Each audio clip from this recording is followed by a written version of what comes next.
Game of Thrones at the time of release was one of the most cinematic and gorgeous shows on television, and to celebrate the incredible cinematography, I wanted to do a ranking of my top 50 favorite shots. In order to do this, I had to skim through the entire show and analyze every single frame. So now I have Game of Thrones permanently burned into the back of my retina. So I'll try to bring a solid analysis to each shot while also being brief and succinct as to not make like a 50-minute long video. At number 50, we have a medium shot rack focus of Littlefinger looking at Stannis' fleet. Now, this may not seem all that special, and the reason why I love it is that the focus pull makes the CG fleet come off as seeming real in the frame, since it's correctly going out of focus. Along with this shot being a dynamic way to show the fleet and Littlefinger's reaction, which makes it efficient. For number 49, this is the iconic shot of Carl Tanner drinking wine from Jeor Mormont's skull. Generally for the shots in my ranking, I don't really want to pick ones that are just big story moments because they also need to look great. And luckily, this is a very well lit shot that casts this grungy and dark shadow over Carl's face, while still having this edge highlight to crisply punctuate his acting, along with perfectly catching the specular highlights of the wine as it falls from his mouth. Also, the background has a nice splash of out-of-focus candles, which gives the shot some nice warm color. Number 48 is Tyrion's walkout to his trial by combat. I personally really love silhouette photography as it generally casts a dominant figure in the frame that's usually striking. But this shot is also framed perfectly with the guards on either side of Tyrion, and the shot also evolves into being an establishing wide shot for the arena. So this actually does a lot while looking great. Number 47 is a quick POV arrow barrage from the Battle of the Bastards. This is definitely one of the most flashy shots on my list, and it's just a really impressive perspective to present the action that makes it feel creative, while also highlighting how great the production value of the show is now, since this is definitely not something that could have been afforded in the earlier seasons. For number 46, we have a really simple close-up of Joffrey's hand as it slowly stops moving, accentuating his death. I feel like most people wouldn't consider this as being a best shot, but I love the really shallow focus nature, and the shot is more subtle in its presentation amidst a scene of really bombastic shots with lots of emotion. So this frame is more detached from that, and shows this objective perspective with more nuance that contrasts really well to the rest of the scene. Number 45 is a beautiful wide establishing shot of the water gardens. There's a lot here to love, like the perfect balance of the frame, the reflection of the water which gives this shot more depth, the positioning of the camera being close to the water giving the Z-axis more prominence, the popping saturated greens, and the slow camera move over the water combine to make this a satisfying and luscious opening shot for the scene. For number 44, we have another dynamic frame where we start on a close-up of Marjorie and Tommen kissing, and when they pull away, we rack focus to Cersei staring at them in the background. To me, this is purely brilliant presentation, and it's such a clever way to show us Cersei's reaction to this kiss, along with the framing of Cersei being between them, which adds to the story symbolically. Like, thinking about it, most DPs would just have a single of Cersei's reaction that they'd cut to after the kiss, but the fact that the shot is this dynamic and productive makes it significantly more creative. Number 43 is a low-angle shot of Jaime and Areo Hotah. This is really clever to me because it shows off this interior location in such a unique way as to highlight its outstanding architecture by having the camera at this low angle. This drastically raises the creativity of the presentation, and it's also just cool how they shot this technically since the actors would have to be on an elevated platform with the camera on a track under them. So this is a very high effort shot that could have just been ordinary. At number 42, we have a tracking wide shot of the Hound discovering Brother Ray's corpse. The impressive thing to me, which may be accidental, is how the lens flare essentially circles the subject within the frame. This makes such a symmetrically beautiful frame that can even have some symbolic meaning, like his character ascending to the heavens given he's outlined by a rainbow, while also being backlit by the sun. Again, this could be an accident, but it still leads to a visually impressive frame, and the cinematographer waiting for the sun to be in that exact position was very intentional. For number 41, this is kind of a vibe shot where we have a long rack focus from leaves in the foreground to Bran in the background. I think this introductory shot is pretty interesting where the DP is basically up in the tree on a crane, essentially using leaves in the foreground to create more depth in the shot. It's also pretty insane how the leaves perfectly part to frame Bran in the background. Like, that's definitely not a coincidence. Number 40 is a pretty popular wide shot of Sandor walking up the stairs to meet the mountain, and Drogon flies by in the background. There aren't really that many impressive aspects to this shot, and it's obviously carried by its epic nature. Whoever came up with the idea of having Drogon coincidentally fly by in the background is a genius, and it also kind of acts as a juxtaposing element of chaos and action amidst a slow buildup of two characters about to fight. Number 39 is a wide shot of Jon on the ground gasping for air. I particularly love this shot because the DP cleverly uses the gusts of Arctic wind in the background to essentially silhouette Jon in the frame. It accentuates his struggle even more and makes him prominently stand out. This also reminds me of something I learned when studying Akira Kurosawa's filmography, in which he would always try to use some dynamic force of nature to spice up each frame, like using wind, water, or fire to make each shot feel more alive and to be more visually interesting. The same thing applies here, and the cinematographer makes even greater use of it. Number 38 is a tracking medium shot of Dany walking up to give a speech to her army. I think this is a pretty easy good shot given its simplicity and symmetrical nature. I do love it though from how contrasting the lighting is between the foreground and the background. It really makes the destruction in the background pop and narratively props up Dany as the center figure amidst this chaos and destruction. Another detail I like from analyzing the shot further is how the two lines of Unsullied soldiers guide the eye line out towards the background, essentially having a prominent and literal Z-axis within the frame. Before moving on, you may be wondering about the shot before this where Dany eclipses Drogon while he spreads his wings, which makes it seem like Dany has become a dragon. Personally, I think the symbolism here is extremely blunt and forced, especially since it's kind of funny how Drogon times this perfectly and is randomly positioned behind her. The shot because of this doesn't feel natural at all and feels very artificial. Besides that symbolism, it's just a fine shot and other people may love it, but I personally don't. At number 37, we have another tracking hero shot, but this time, I think the camera move is much more impressive since it kind of fools you into thinking it's a handheld shot, and then it evolves into actually being on a crane. That and just Jon walking up to the camera and it pulling out as he stares at Mance's army is such an epic shot. The contrast of the beginning being tighter and more claustrophobic to the end as it opens up is very satisfying. For number 36, this is a wide shot of Drogon doing an airstrike. This frame perfectly adheres to the rule of thirds, which in turn gives the frame a lot of balanced symmetry, since each third of the frame has a clear division. Talking about cinematography in a general sense, shots don't have to strictly adhere to the rule of thirds, and sometimes breaking it with more asymmetrical shots can be interesting as well, along with aiding the story in its own unique way. But this shot of Drogon is just very symmetrically pleasing, and the slow motion gives the spectacle a boost of awe. Number 35 is a Blackwater explosion. I know I said I wouldn't really put moments with great story significance on this list, but there are some iconic shots throughout the show that hit really hard, this one definitely being one of them. Up until this point, the budget was relatively reserved, and this sudden burst of a gloriously high-effort CG shot catches you off guard. The way it's presented as well, where it's nighttime, so this explosion illuminates the entire setting, drastically aids to the realism. And just as an explosion, it surprisingly looks better than most blockbuster movies. Number 34 is a wide shot of Arya in the Hall of Faces. One positive thing from Season 5 is how incredible this set is, and that it's basically this fantasy cathedral with faces lining the pillars. This naturally leads to filming this location with great symmetry, and I even love the choice the DP makes in lining the base of each pillar with candles. Number 33 is a wide establishing shot of Mormont Keep.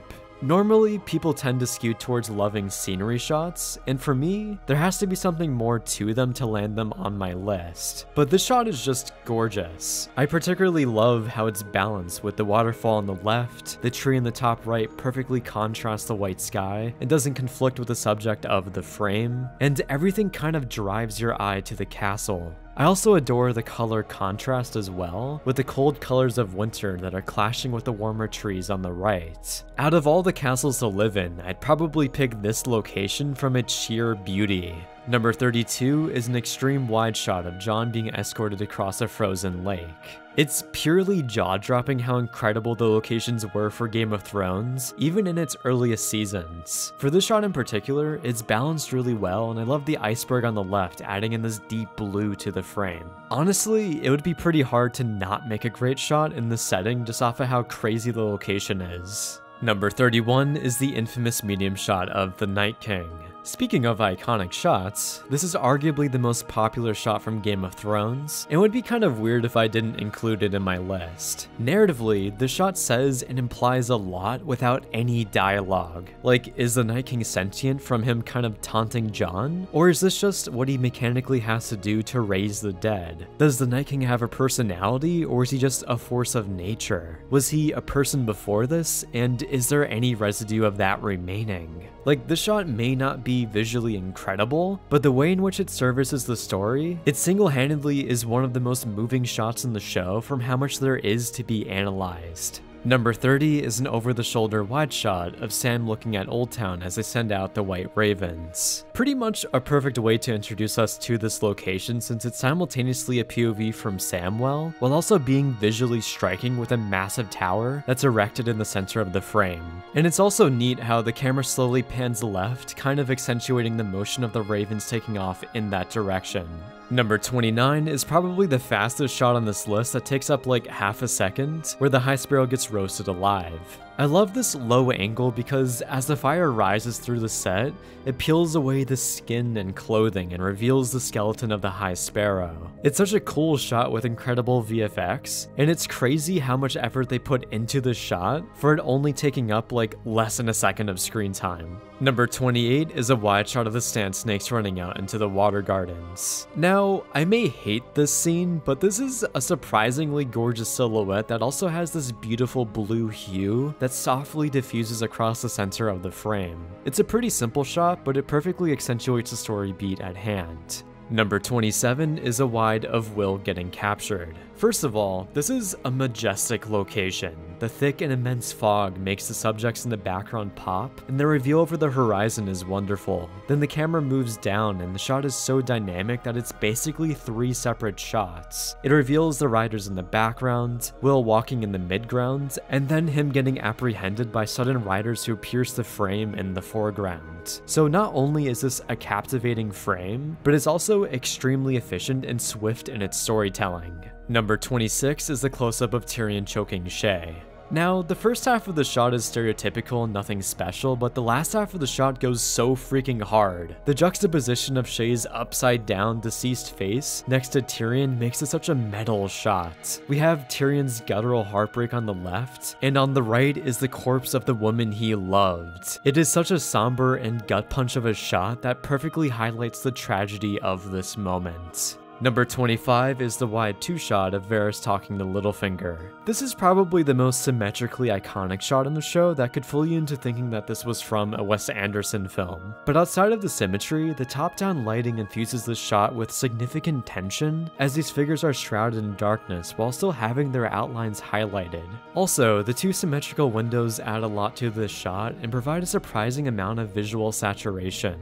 Number 24 is an extreme close-up of Tyrion's eye, and when he blinks, it transitions technically to a different shot. The creators kind of pass this off as the same shot, so I'll count it as one, but I love the visual storytelling and Tyrion still being haunted and traumatized by the war. And then when he blinks, it transitions to the normalcy of being back in a room away from harm. Also, the color balance change accentuates this mood shift from the raging fires of terror to a colder and more relaxed shade. This is also helped especially by showing the reflection of fire in Tyrion's eye. Number 23 is the tracking shot of Bran falling into the camera. Initially going into this list, I wasn't considering this as being a best shot, but it's extremely impressive while also being a massive moment in the story. I think it's brilliant how Bran essentially impacts the camera, which naturally is a cut to black, and we seamlessly go into the credits. This effect also holds up insanely well, and it's not immediately clear how they actually filmed this. Bran is probably comped into the shot, but you don't really see a matte line since the motion blur around his figure is perfect. Number 22 is a wide shot of Jon that transitions to a close-up as he walks to the camera mourning Ygritte. Firstly, this is a great dynamic shot that is done in real time since Jon lights the fire and right when he hits his mark in front of the camera, it fully goes up. Then when he's in this close-up position, he's fully encompassed by the fire in the background. It's a beautiful moment that silhouettes Jon in the frame, and we even see his cold blue face exuding sadness. In general, this shot says so much with no dialogue. Number 21 starts as a medium shot of Mance that then transitions to a top-down wide shot of the White Walker symbol. So right away, this is a pretty insane camera move that's basically 2 shots in 1. This shot has also kind of been done multiple times throughout the show, but I like this one more because of that first aspect, and the snow acts as a better contrast to prominently show the symbols in the snow. But yeah, the reveal of the camera slowly pulling out, revealing this giant symbol that our characters are actually standing in, was a cool way to present this scene. Number 20 is the wide shot of the Unsullied breaching the gates of Casterly Rock and going inside. Symbolically, this is a little on the nose, but not enough to the point to make it annoying.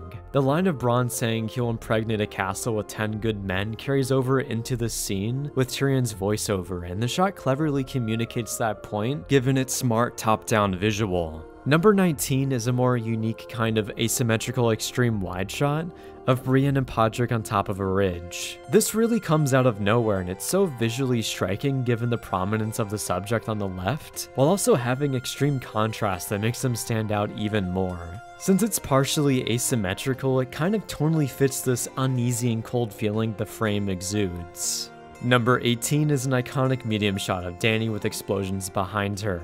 I'm sure at one point you probably tried to use this as a desktop background from how cool and badass it was. I don't think I have to explain why Dany eclipsing explosions is so awesome, but this moment acts as a major catharsis in Dany finally leaning into her strength of having dragons. She is fire. The shot also tilting up with the smoke and cross-dissolving to the resulting destruction was a great transition as well.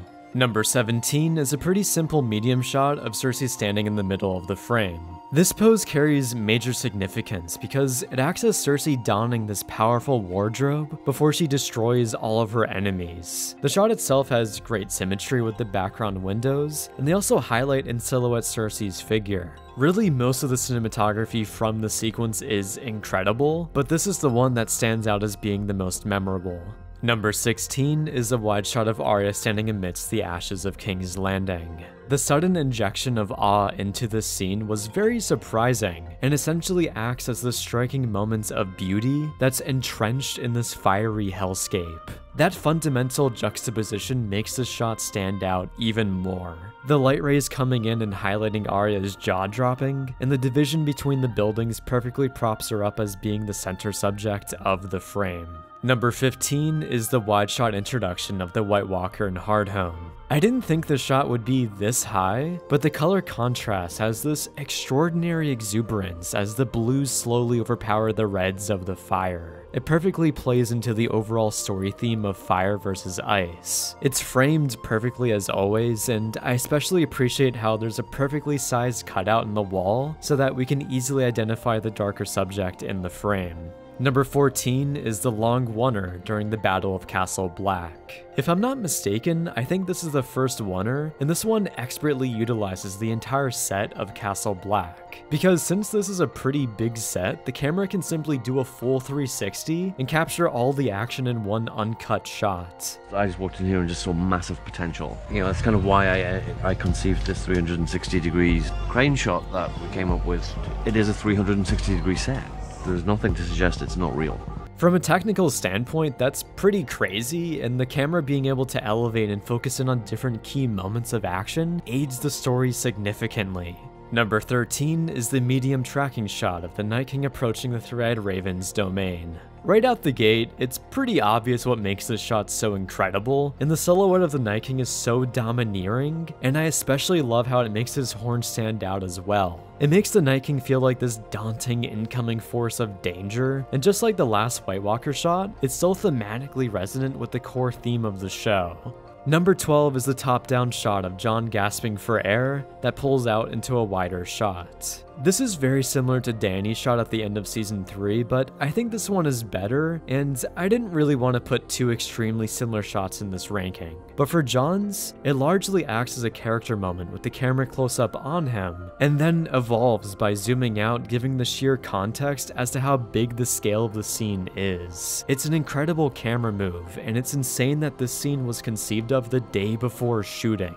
Number 11 is an extreme wide shot of Ser Jorah and Tyrion sitting on a beach. This shot blindsided me for how surprisingly drop-dead gorgeous it is. I'm sure the DP saw this sandbar and was like, ooh boy, I can make a crazily good shot with the reflection in the foreground. But besides that, the gradient of the sky looks like it tastes amazing. In general, shooting anything during golden hour will easily boost the color palette of your shot into something that's more vibrant and flamboyant. However, you can't just do that for every scene because tonally it has to make sense, and here it does because Tyrion and Ser Jorah are de-stressing and finally bonding. Also, I haven't even addressed the massive branch on the left side of the frame, which kind of gives the shot an asymmetrical balance, while also not contradicting the bottom third of the frame, along with the contrast being very prominent.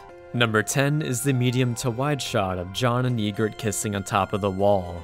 The camera movement of the shot single-handedly sells it by turning an intimate moment into something that's much more epic. Just like the shot before this as well, the DP opts to light this as if it's golden hour, which thematically fits this scene since Jon and Ygritte are having a nice spike of romance. It aids the scene with the sublime and wonderful color palettes, and the extreme wide in the end perfectly shows off the amazing environment. Number 9 is the ending extreme wide of Dany's Armada. This is kind of a guilty pleasure shot for me because it's essentially just a bunch of ships, but actually showing the sheer scale of the whole fleet in one frame drastically hypes you up as a viewer. I'm sure everyone at the end of season 6 was extremely excited for season 7 after this, but hey, we all know how that turned out. Also, the placement of the sun is perfect and casts this warm and optimistic light across the whole fleet, and even makes each ship stand out more with their shadows. I also find it interesting that David Benioff is essentially copying his own shot from Troy.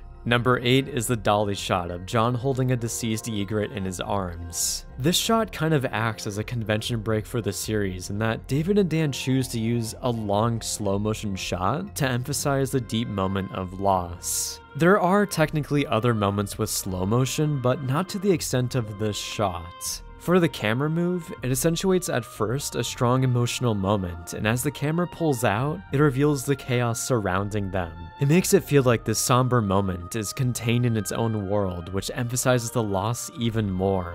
Also, in further analysis, I noticed that the lighting seems to show some potential hidden meaning. Like the left side of the frame behind Ygritte is a warm orange color which symbolizes what Ygritte is to Jon and that she's the spark of joy that has been missing in his life. Then on the right side of the frame behind Jon, it's cold and dark, which communicates Jon's current despair and depression. He lost the warm light in his life. Another cool detail is that this kind of mirrors the shot in which they share a kiss on top of the wall, so it's a reversal from when they were at their happiest. Truly a beautiful shot, and I've raised this considerably. Number 7 is the wide shot of Tommen jumping out his window. This is a very simple shot, and the reason why I have it this high on my list is the genius convention break halfway through. When Tommen exits frame left and the camera just sits on the window with no subject, we as an audience are conditioned to expect to cut to something else, like Tommen setting down his crown. But the fact that we stay here turns this into an unsettling shot because there can only be one thing that can happen. Tommen will re-enter the frame and kill himself. Just through having restraint and staying on this shot, the creators swiftly and indirectly communicate to the audience that something is wrong. It's absolutely brilliant storytelling, and the frame is also just perfect on its own with great symmetry. Number 6 is a wide shot of the Night King approaching a baby. This is the reveal of the Night King, and the way the DP uses the out-of-focus nature of the background to obscure the subjects adds even more to their menacing nature since they're more mysterious. Then when the baby enters the frame, it's perfectly balanced structurally, and the line of the White Walkers makes the background significantly more interesting, especially due to the contrast. The Night King slowly walking up to the foreground and gaining more focus adds this nice progression to the shots. We gain more detail and we slowly can put together what this thing looks like before the actual reveal. Number 5 is a wide shot of Ned preparing to execute Will. Again, this location is just fantastic. The mist in the top third of the frame diffusing just before hitting the subject simultaneously looks great while also not blatantly obscuring anything important. It creates this beautiful gradient and immediately transports the viewer into the world of Westeros, which, looking at the pilot as a whole, it does an incredible job at establishing the general look of this world. Number 4 is the amazing wonder of Jon fighting for his life in the Battle of the Bastards. This is the moment where you just go, holy shit, and you're glued to your screen for the entire duration of the shot, which lasts an entire minute. It's extremely visceral. There are a lot of clever hidden cuts with horses and people wiping the frame. The CG horses are barely noticeable given how flawless they look. The choreography is perfect, and the amount of dirt and blood flying around significantly aids to the grimy and chaotic nature of what's happening, which further sells Jon's struggle. This is fundamentally the perfect way to communicate this moment in the story, and its unbroken nature allows us to fully see this hellish experience that Jon goes through. Number 3 is a simple scenery wide shot of Winterfell. I forgot the shot was even in the show, and it floored me when I laid my eyes on it. From the outstanding silky and colorful gradient in the sky, how each side of the frame is equally weighted with 2 different subjects, the guard on the right dominates with his great silhouette, and I love how much space the sky gets in comparison to the rest of the frame. I know this shot doesn't really have great meaning behind it, but I'm sorry, this is just too breathtaking to not be up here.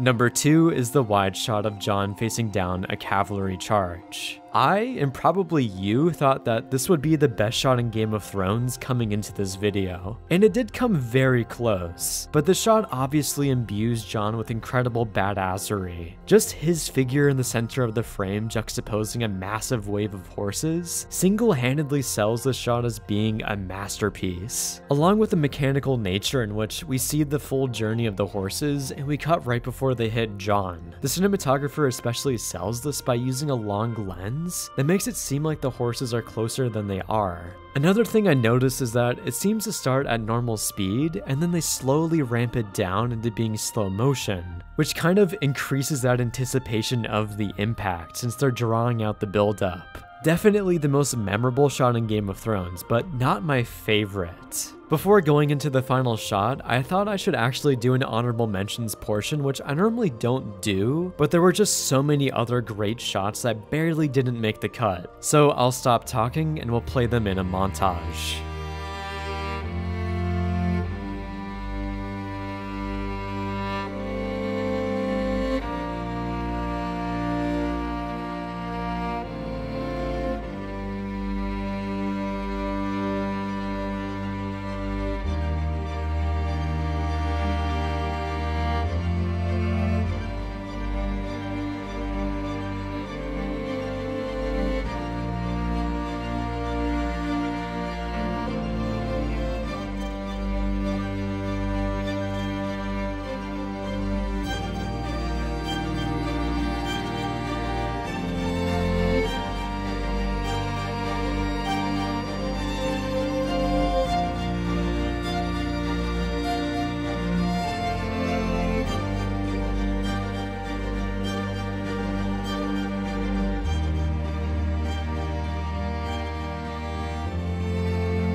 Number 1, my favorite shot, is the wide shot of Davos discovering where Shireen died.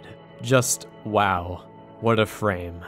Before talking about the technical side of this shot, I want to go into the meaning which blew me away. My interpretation is that the splash of warm color in the background is Shireen's warmth of innocence that's leaking from the place where she died. Her wholesome energy is single-handedly imbuing this frame with a center point that acts as a beacon of light, and the rest of the frame is cold and dark, which contrasts to the essence of Shireen's pungent and inviting aura. Davos sitting there silhouetted over her grave is so gutting and moving, and the only action here is Davos putting his head down, which communicates so much even though it's a minor action. Out of any shot in the show, this actually brings a tear to my eye, since the cinematographer beautifully captures the essence of this moment in such a nuanced and brilliant way. So this shot overall encompasses outstanding framing, color contrast, lighting, and it's gracefully subtle with its static nature. If this video does well, I'd love to do one for House of the Dragon when that show finishes. If there are any shots that aren't on my list that you loved, I'd love to hear about them in the comments. Thank you so much for going on this journey with me, and my Letterboxd, Discord, and Patreon links are in the description. Thank you immensely to my top patron, Logan Farmer.